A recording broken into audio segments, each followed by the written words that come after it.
అందరికీ నమస్కారం అండి. చలనచిత్ర పరిశ్రమలో ఒక ప్రాజెక్టు ఓకే అయ్యింది అంటే దాని అర్థం గతంలో ఆ ప్రాజెక్ట్ చాలామంది దగ్గర చేతులు మారింది అని అర్థం. చాలామంది రిజెక్ట్ చేశారు అని అర్థం.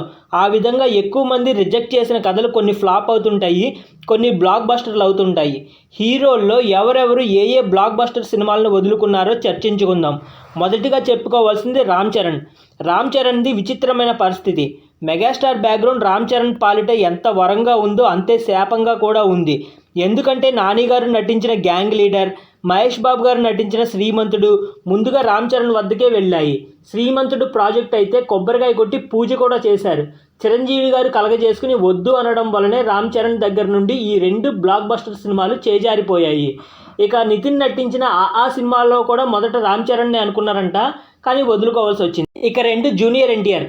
రవితేజ సినీ జీవితంలో 3 అతిపెద్ద బ్లాక్ బస్టర్లైన భద్ర, కృష్ణ, కిక్ ఈ 3 సినిమాలు మొదట ఎన్టీఆర్ దగ్గరికే వెళ్ళాయి.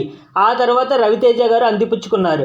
అయితే ఈ 3 సినిమాల్లో రవితేజ గారిని కాకుండా మరో వ్యక్తిని ఊహించుకోలేం. ఒకవేళ జూనియర్ ఎన్టీఆర్ చేసుంటే ఈ 3 సినిమాలు క్రింజ్ అయ్యి ఉండేవి.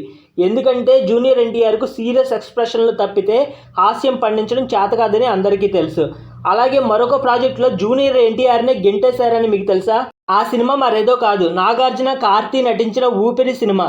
ఇందులో కార్తీ పాత్ర కోసం మొదట జూనియర్ ఎన్టీఆర్ని అనుకున్నారు, వినిపించి ఓకే చేయించారు కూడా. సినిమా చిత్రీకరణ మొదలయ్యేసరికి జూనియర్ ఎన్టీఆర్ నటించిన రభస సినిమా విడుదలై అట్టర్ ఫ్లాప్ అయింది. అంతకుముందు రామయ్య వస్తావయ్య అనే సినిమా కూడా అట్టర్ ఫ్లాప్ అయింది. అంతకుముందు హిట్ అయిన బాద్షా సినిమా క్రెడిట్ మొత్తం బ్రహ్మానందం, ఎంఎస్ నారాయణ, కాజల్ చేతిలోకి వెళ్ళిపోయింది. అందుకే నిర్మోహమాటంగా జూనియర్ ఎన్టీఆర్ని ఊపిరి సినిమా ప్రాజెక్ట్ నుండి గెంటేశారు. ఇక మూడవది పవన్ కళ్యాణ్. పవన్ కళ్యాణ్ గారు ఈడియట్ సినిమాని వదులుకున్నారు. అది ఒక అందుకు మంచిదే అయిందిలేండి. ఈడియట్ సినిమా పవన్ కళ్యాణ్ గారికి అస్సలు నప్పదు. ఆ తర్వాత అతడు సినిమాని చేతిలో వదులుకున్నాడు. దర్శకుడు అతడు సినిమా స్క్రిప్ట్ని వివరిస్తూ ఉంటే పవన్ కళ్యాణ్ గారు కూనిపాట్లు పడుతూ నిద్రపోయారంట. ఏం చేస్తాం, ఇంకా ఆయనకి రాసి పెట్టలేదు. ఒకవేళ అతడు సినిమా చేసి ఉంటే పవన్ కళ్యాణ్ గారి సినీ జీవితం వేరే విధంగా ఉండేది, కానీ అది రాసి పెట్టలేదని చెప్పాలి. అలాగే నాలుగవది రవితేజ. రవితేజ కూడా చాలా మంచి సినిమాలనే వదులుకున్నాడు. అందులో ఒకటి కళ్యాణ్ రామ్ గారు నటించిన పటాస్. ఈ పటాస్ సినిమా సమయంలో రవితేజ గారికి డేట్స్ కుదరలేదంట. ఇక రెండవ సినిమా జైలవకుశ కూడా వదులుకున్నాడు అనమాట. జైలవకుశ ఎందుకు వదులుకున్నాడంటే ట్రిపుల్ రోల్ కాకుండా ఇదే కథని డబల్ రోల్గా మారిస్తే చేస్తానన్నాడంటే రవితేజ. కానీ దర్శకుడికి దాన్ని ట్రిపుల్ రోల్గా ఉంచితేనే మంచిది అనిపించిందంట, దానివల్ల చేయలేదు.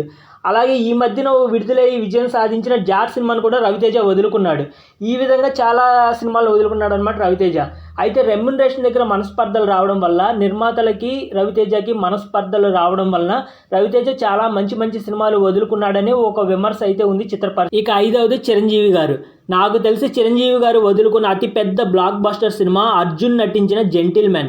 మొదట దర్శకుడు శంకర్ మరియు నిర్మాతలు ఈ జెంటిల్మెన్ స్క్రిప్ట్ని పట్టుకుని తెలుగు, తమిళం, మలయాళం, కన్నడ పరిశ్రమలో దాదాపు అందరి హీరోల చుట్టూ తిరిగారంట. అందులో చిరంజీవి ఒకరు. చివరిగా అర్జున్ దగ్గరికి వెళ్ళింది. తర్వాత చిరంజీవి గారు పశ్చాత్తాపడి శంకర్తో ఎలాగైనా పని చేయాలని విశ్వ ప్రయత్నాలు చేశారు. శంకర్ ఒప్పుకోలేదు. శంకర్ దర్శకత్వంలో నటించడం అనేది చిరంజీవి గారికి ఒక కలగానే మిగిలిపోయింది. శంకర్ తీరుతో చిరంజీవి గారికి చాలా విసుగు పుట్టి ఈగో హట్ అయిందంట. అక్కడితో వదిలేస్తే పోయేది, కానీ ఏం చేశారంటే ఆ ఈగో చల్లార్చుకోవడానికి తన కళను తన కొడుకైన రామ్ చరణ్తో నెరవేర్చుకోవాలనుకున్నారు. రామ్ చరణ్, శంకర్ కాంబోని సెట్ చేయించారు దిల్ రాజు నిర్మాతగా. అదే గేమ్ చేంజర్ సినిమా. ఫలితం రామ్ చరణ్కు భారీ డిజాస్టర్. 3 సంవత్సరాల సమయం వృధా. నిర్మాత దిల్ మామకు ఎన్ని వందల కోట్లు నష్టపోయారో ఇంకా లెక్క తేలలేదు. ఇక్కడ మనం గమనించాల్సింది ఏమిటంటే ఈ game changer script Ram Charan కంటే ముందు ఎవరి దగ్గరకు వెళ్ళలేదు. దర్శకుడు కార్తీక్ సుబ్బరాజ్ కథ రాశాడంట, శంకర్ దర్శకత్వం వహించారంట.